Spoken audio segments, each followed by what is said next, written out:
Hello and welcome to another video. In the last video that I did the top 10 worst games of the generation. I really should have called that video the most disappointing games of the generation. And I also made an error and said it was the 7th generation of consoles. And as somebody pointed out, it was actually the 8th generation of consoles. So no worries, we have that correct here today. So as promised, this time I want to discuss what I feel were the top 10 best games of the 8th console generation. Now, one caveat to this list here: there will not be any remakes on this list. I feel that to pick games for a list like this has to be a list of new games. So there are no remakes on this list. These are all brand new games. That's the one thing that I wanted to throw out here. I have 10 games. Again, these are, in my opinion, my 10 favorite games of this past console generation. What I think are the best and the games I think you should play. We're going to kick things off with number 10. Number 10, one of the best JRPGs to come out of the entire console generation. That is, of course, Persona 5. My game of the year choice for 2017. The one thing I will throw out here is there is an updated version of this game called Persona 5 Royale. I have not played that version of the game. You can kind of interchange that here. From my understanding, that version of the game adds a new character and kind of a new area and new story to that game, but I just haven't had a chance to play it. So I'm specifically talking about Persona 5. I really love Persona 4, and I think Persona 5 took it to the next level with memorable and enjoyable characters, a really fantastic story, and a incredible JRPG. It took me 100 hours to beat this game. Incredible music, a great turn-based battle system that I still think of to this day. There's only one JRPG on this list a bit higher than it that I truly think was the best JRPG of the console generation. But for me, my pick for number 10 is Persona 5. My pick for number 9 is that JRPG I just mentioned with number 10. That is, of course, Ys 8. I love the Ys series, and for me, no other JRPG this generation that I played captured me as much as Ys 8. I love the combat of the Ys series, and I think it was perfected in 8. I'm actually currently playing through Ys 9 right now, and I like Ys 8 better. I love the island setting of it. I liked everything that they were doing with the story. I just had a blast playing this game. It took me about 62 to 65 hours to do everything in this game, and I just enjoyed every minute of it. And that music, you guys hear me use that music a lot in the background of these videos. Some of the best music I heard this entire console generation. Absolutely love that game. If I was on a desert island and there was one JRPG I could pick from the last console generation to take with me, it would be Ys 8. That's my number 9 pick. Number 8 on my list is a Nintendo game, and that is Super Mario Odyssey. I think Super Mario Odyssey is arguably the best Mario game we've had in a long time, and now I personally haven't played Galaxy, so I can't speak to that one, but the last time I really got invested in a Mario game, really enjoyed it, a 3D Mario game, was Super Mario Sunshine. I know there are people that like it, people that hate it. I think Odyssey is the best Mario game that I've played, 3D Mario game of all time, and no competition. And it really highlighted that incredible first year that Nintendo had with the Nintendo Switch, and between that and Zelda, which is also on this list, and you'll see it a little bit higher, Nintendo really knocked it out of the park. But I think Mario was never better since this game came out, and I would love to see a Super Mario Odyssey 2. But between the music, between just everything about the game, it's fun to explore the different areas and environments in this game. Loved it to death. Super Mario Odyssey, that is number 8 on my list. Number 7 on my list is my 2016 game of the year, and that is, of course, Doom. The Doom reboot from 2016, and I love it more than Doom Eternal. I've voiced those reasons why a few times. Not that Doom Eternal is a bad game. I love that game as well. But for me, Doom from 2016 is a game I played through about 6 or 7 times. Across multiple platforms. I love this game to death. I love its cheeky story. I think the writing was perfect in Doom 2016. I think a little too off the rails in Eternal, but this one nailed everything. It nailed that very quick combat chess that this new rebooted franchise of Doom has become known for. And, you know, you can't speak about these two Doom games, especially 2016, without talking about the incredible music that these games have that really just kind of bring everything together. It's one of the best, it is the best first-person shooter that I have on this list. I think it's the only first-person shooter I have on this list. It is perfection. If you can play it on a PC, highly recommend it there. Mouse and keyboard kind of trumps everything for controls for a Doom game. Love it to death. That's number 7 on my list. Number 6 on my list is actually my 2018 game of the year, and that is, of course, God of War. Yes, another reboot, not technically a remake. Sony decided to reboot the God of War franchise and in turn made it the most interesting that it's ever been. I was kind of a lukewarm fan of the God of War franchise up to this point. I played all 3 of them. I skipped that 4th game. I think it was called Ascension. Didn't really play that. But I was very cautiously optimistic. And I've told the story before, but before this game came out, I didn't even have it reserved, and I was kind of just off about it until all the glowing reviews came out. I said, you know, maybe I should play God of War, and it turned out to be my favorite game of 2018. It was the top game I picked for that year. It's, again, the storytelling is excellent. It's one of the best looking games.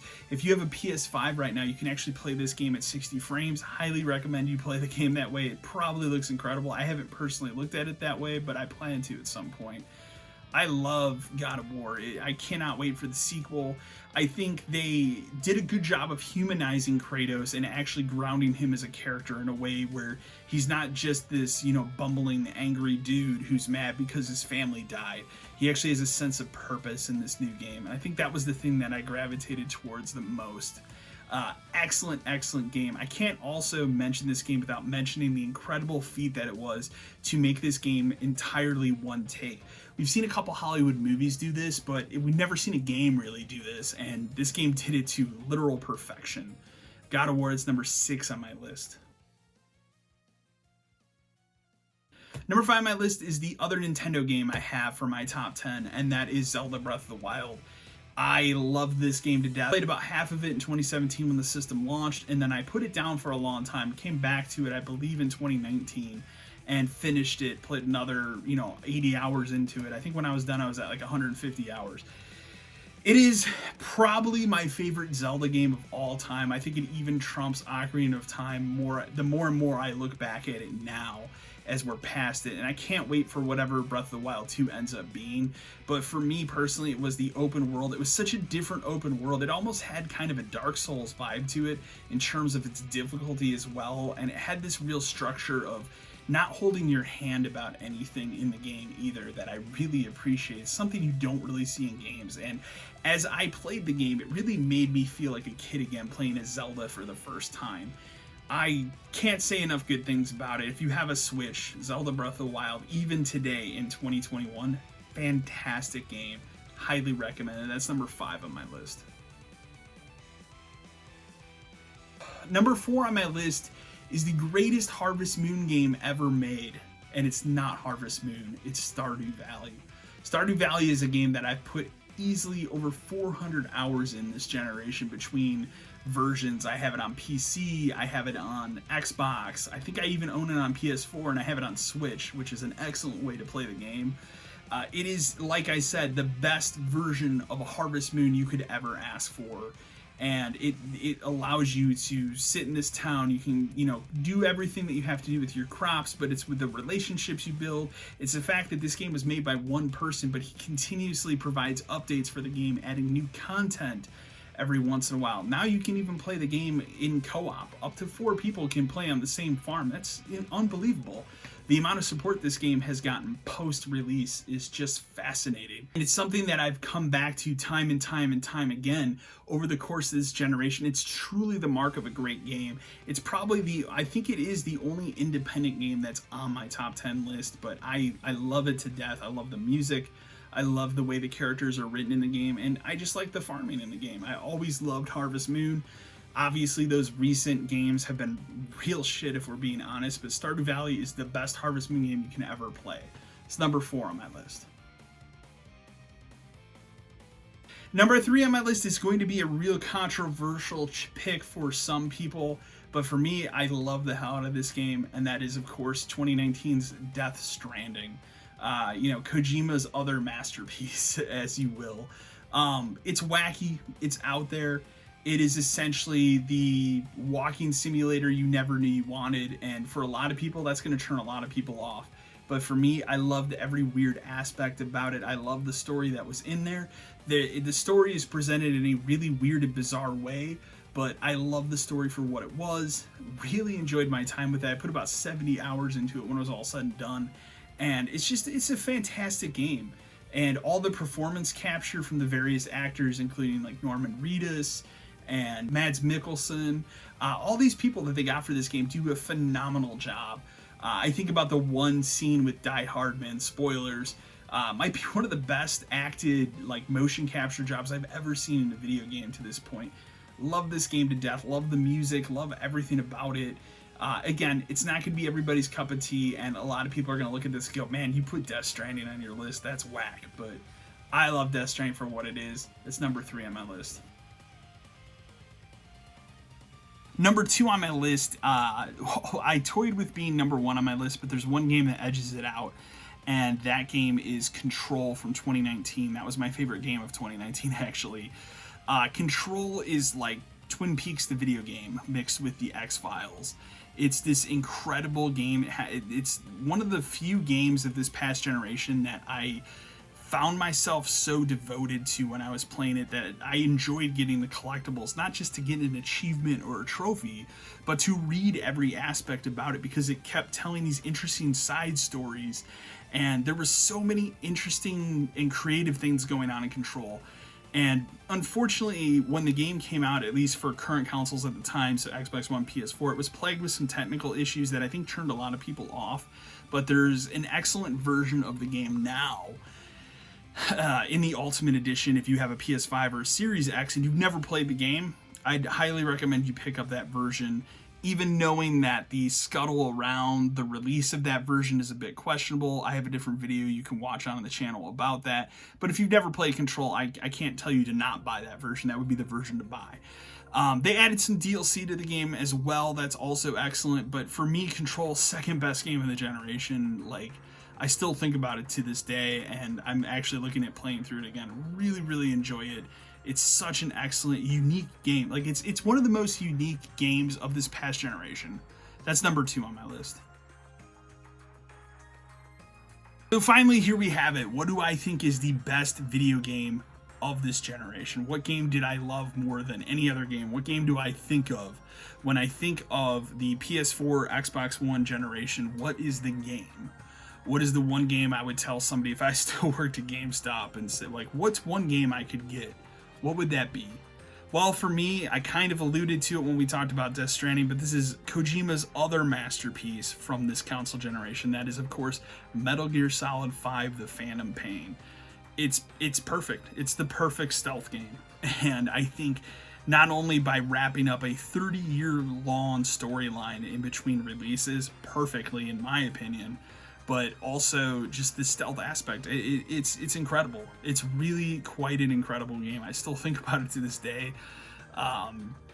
Everything about it. I really, really enjoyed Metal Gear Solid 5. I still think about it. In fact, I have a poster on my wall over here. It's going to be coming down soon, so I'm not going to show it in the shot here, but I've had that up since the game came out when I still worked at GameStop. I love the game that much. It's just, what a game. Like, and it's sad because I look at Metal Gear Solid 5 and I think about, like, we're never gonna get another Metal Gear Solid game proper, probably, between Kojima and Konami kind of splitting up. And there is always the possibility that we might get, there's rumors of like a remake of Metal Gear Solid 1 on PS5, and that would be incredible. And I would play that, don't get me wrong. But an actual another Metal Gear Solid, it's probably never going to happen thanks to Konami and Kojima splitting up. And so you also have to look at Metal Gear Solid 5 as kind of the cap to that storyline because of that. And that's kind of what it is. It's the end of a 30-year story that, you know, for me personally, I've grown up with it. You know, I grew up with Metal Gear Solid 1. So one of the reasons why I bought a PS1 back in the day when I did was to play Metal Gear Solid 1. So to have that story come full circle in Metal Gear Solid 5: The Phantom Pain. It's a beautiful thing. One of the best game of the generation, in my opinion. If there's a one game somebody asked me, what game should I play? I would tell Metal Gear Solid 5. That's always going to be my answer. So those are my top 10 favorite games that defined the 8th generation of consoles. I'm sure there are games that I left off here. I'm sure you're ready to fire off in the comments. Well, you didn't talk about this. You didn't talk about that. And again, this is my opinion. I'd love to know in the comments what you guys think. Remember, as always, to like, share, and subscribe to the channel. And until next time.